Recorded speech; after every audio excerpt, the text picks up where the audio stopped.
Hello everyone, welcome to my channel and episode 1 of my experiential learning journey. Let's talk about experiential learning and what it means. The process of learning through doing is known as experiential learning. Students are known to be better able to relate concepts and information taught in the classroom to actual circumstances when they are involved in practical activities and reflection. If we look at it from my perspective as someone who is studying broadcast journalism, I can honestly say that having this as a module has been a blessing because in order to pursue a degree in broadcast journalism, you must have a lot of real world experience. So having a course on experiential learning is only good for me.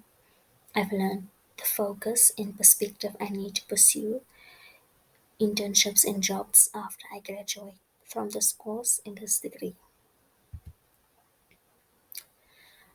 This module holds a lot of value to me, and that is because I've learned three very important things, three things that I didn't know I lacked in.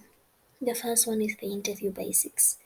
For someone who is shy, I've learned that the interview is a crucial conversation that provides both the candidate and the company with significant information, and that meant that whenever I sent in CVs and cover letters, I always had to come to terms with the fact that I would have to prepare for whether it's a telephonic interview or an in person one.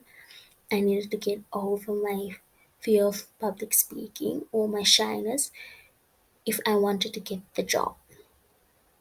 Leading into that, I've learned a lot about telephone etiquette.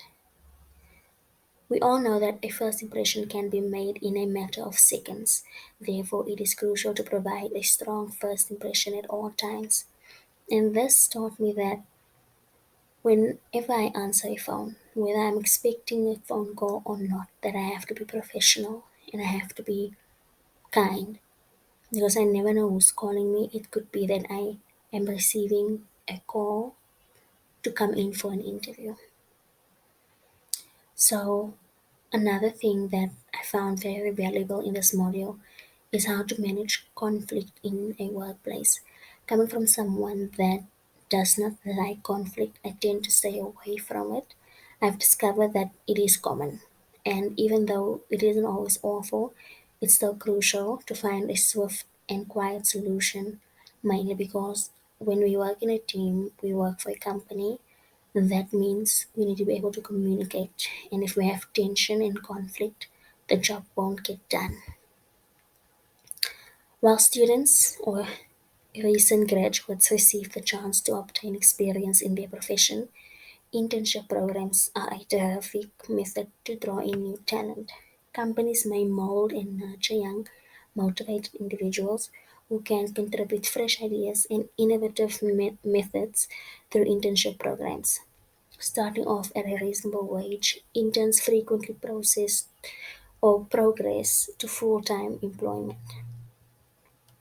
Here, I've learned that not many institutions offer experiential learning modules or even the option to go out and do it in their coursework.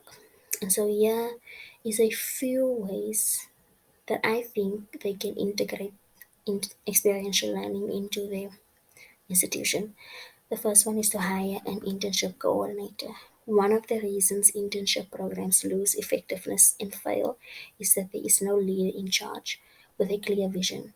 Hire an internship coordinator to develop the program and be in charge of carrying it out when you first want to start an internship program. Another one is to set realistic goals for the program. Sometimes the objectives of new internship programs are overly ambitious. Once the duration and quantity of interns have been determined, you can then create objectives for how the interns will function within your system. Another great way to integrate experiential learning is to offer mentors to each intern. Connect your interns with a mentor within their chosen company once they've been hired. They now have a close connection to someone within the organization from whom they may have learned something and receive feedback. They don't necessarily need to be paired with more senior staff. It might be more advantageous for them to learn from an entry or junior level staff member who have followed similar career paths and share the same professional aspirations. You need to focus on intern development. Many of your students won't have experience working in a formal setting before, so you want to make sure they're learning about the sector and growing as people. Have a weekly meeting with the interns only to establish a rapport, learn about what they are learning, and be aware of any problems they may be experiencing. There are a lot of benefits to experiential learning. The first is that students will have employment prospects due to their prior expertise, connections, and connections to the business. Students who participate in work integrated learning are viewed as more appealing hires. They have a good networking chance. A crucial aspect of jobs is creating networks inside the sector. You'll encounter a wide spectrum of people from various walks of life, from coworkers to clients. So being able to diversify your social circle will help you in more ways than you might originally think. Students have future career aspirations. Work integrated learning gives you the chance to explore new and fascinating positions that you might not have previously thought about, as well as develop a true sense of appreciation for your line of work. You will develop a sense of awareness about work culture. Having a job while studying makes it easier for you to comprehend the ideas you learned in class and to see how they were used in practical situations. Another benefit is that because it's related to how organizations operate, it might make it easier for you to comprehend the value of the collaboration exercises you did every day in class. One last thing before we end this episode. While it might seem daunting to look for internships, it is only beneficial to you and to your future job prospects. Thank you.